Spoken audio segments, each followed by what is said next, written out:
राज्यसभा चुनाव को लेकर मध्य प्रदेश कांग्रेस में टेंशन बढ़ गई है। टेंशन ये कि क्या कांग्रेस के हाथ से राज्यसभा की सीट खिसक जाएगी।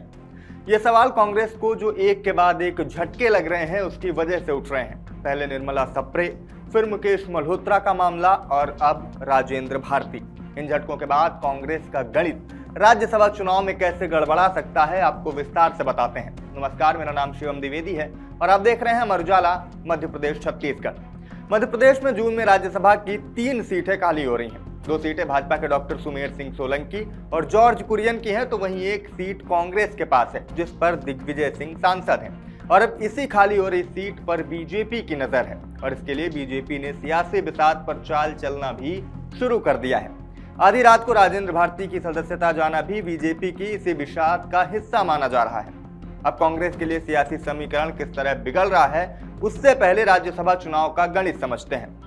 मध्य प्रदेश में विधानसभा की 230 सीटें हैं। इसमें से एक राज्यसभा सीट जीतने के लिए 58 विधायकों के वोट की जरूरत पड़ेगी। मध्य प्रदेश में भाजपा के पास 164 विधायक हैं जो 2 सीटें जीतने के लिए पर्याप्त हैं, लेकिन तीसरी सीट के लिए उसके पास सिर्फ विधायकों की संख्या 47 ही है, यानी बहुमत के आंकड़े से 11 कम।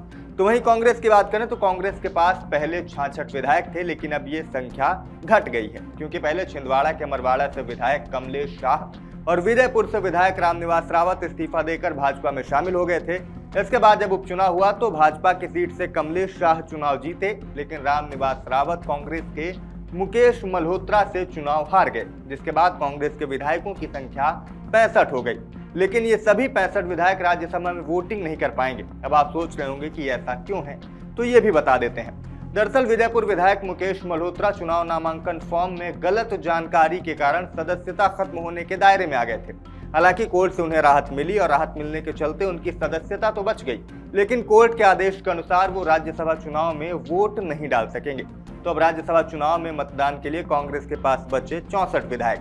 फिर विधायक राजेंद्र भारती को एफडी मामले में 3 साल की सजा हुई और विधानसभा में उनकी सदस्यता भी समाप्त कर दी गई। ऐसे में यदि सुप्रीम कोर्ट में अपील पर भारती को राहत नहीं मिलती तो कांग्रेस का एक और विधायक कम हो जाएगा। इस स्थिति में राज्यसभा चुनाव में मतदान के लिए कांग्रेस के पास केवल 63 विधायक ही बचेंगे, लेकिन 63 में से एक विधायक ऐसी हैं जिनको लेकर अभी भी सस्पेंस बना हुआ है, सस्पेंस बरकरार है, और वो है बीना विधायक निर्मला सप्रे। वो कई बार भाजपा के मंचों में नजर आ चुकी हैं, भाजपा का पट्टा पहन चुकी हैं और अक्सर भाजपा की बैठकों में भी नजर आती हैं। उनके खिलाफ कांग्रेस ने दल बदल कानून के उल्लंघन का आरोप लगाते हुए उनकी सदस्यता खत्म करने की याचिका भी कोर्ट में लगाई है। अभी हाल ही में इस मामले की सुनवाई के दौरान उन्होंने हाई कोर्ट में ये दलील दी थी कि वो कांग्रेस की ही सदस्य हैं।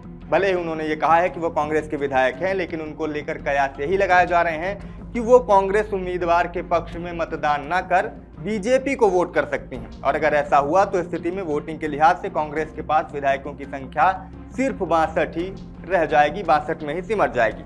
यानी दिग्विजय सिंह की जो सीट खाली हो रही है उसे बचाने के लिए जो संख्या बल चाहिए उससे सिर्फ 4 अधिक। अब राज्यसभा के गणित के हिसाब से कांग्रेस के पास अभी भी विधायक ज्यादा हैं।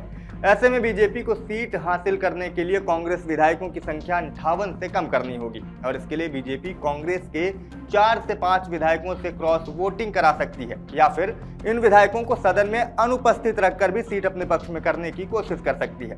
ऐसे में कांग्रेस के लिए क्रॉस वोटिंग रोकना और इस सीट को बचाना एक बड़ी चुनौती मानी जा रही है, क्योंकि अगर बीजेपी ने कांग्रेस के 5-6 विधायकों को क्रॉस वोटिंग करने या चुनाव में वोट डालने से वंचित करा दिया तो आगामी चुनाव में कांग्रेस के हाथ से राज्यसभा की एक सीट खिसक सकती है।